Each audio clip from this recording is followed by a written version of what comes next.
Ladies and gentlemen, I would like to introduce to you the groundbreaking technology that is autonomous vehicles.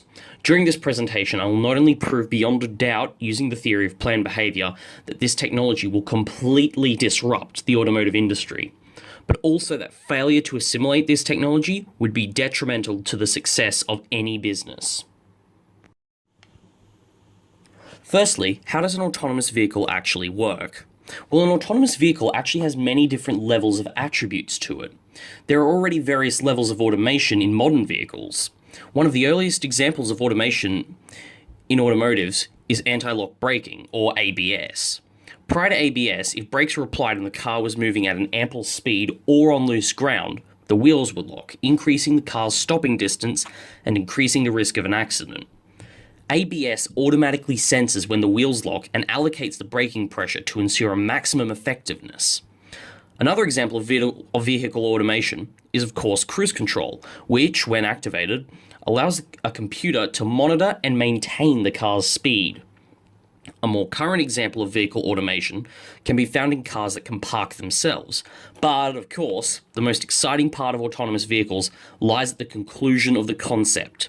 Cars that can entirely drive themselves from point A to point B. This previously unprecedented level of automation combines the technologies enabling all other levels of automation, particularly that of the aforementioned self-parking cars. Driverless cars currently in development by companies such as Google and Tesla rely on a lattice of sensors. Radar sensors are used to determine the position of nearby cars, and video cameras are used to detect traffic lights, road signs, pedestrians, and to reaffirm the position of the other cars on the road.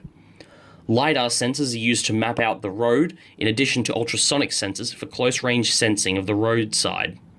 These sensors, in conjunction with GPS, allow the car to make sense of its surrounding environment and navigate from point A to point B. As impressive as driverless cars are, though, it doesn't guarantee their adoption by the general public. One tool we can use to determine this is the theory of planned behavior.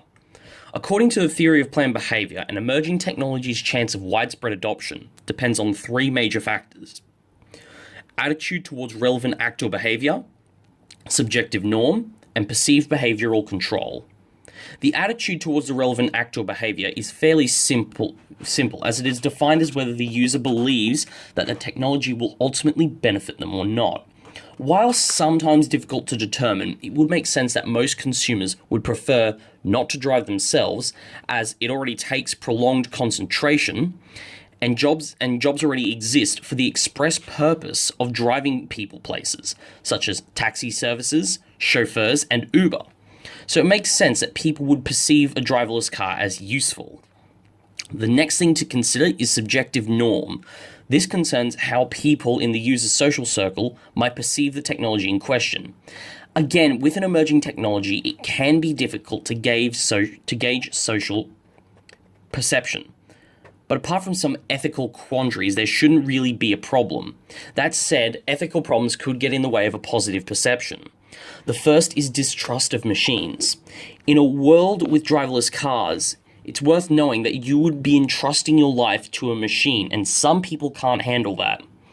The counter to this, of course, is that driverless cars have been shown to be safer and more defensive than human drivers. A driverless car will not tire out and forget to check the mirrors, whereas a human might. The other moral consideration is that you would be putting the aforementioned services like chauffeurs and taxi drivers out of a job. I do believe, though, that autonomous vehicles can overcome these hurdles, though, as many other widespread technologies, such as the car itself, had to overcome this. The third part of the theory of planned behavior relates to perceived behavioral control. This takes into account how easy or difficult it may be for the user to adapt to a certain behavior. Driverless cars nail this criteria, as by design they are supposed to make the user's life easier. Rather than diverting attention to driving for prolonged periods of time, the user can simply sit back and relax. There is absolutely no doubt that autonomous vehicles are going to majorly disrupt the automotive industry and the concept of driving as we know it. And any business that thinks that this is a mere fad is about to experience a detrimental and rude awakening.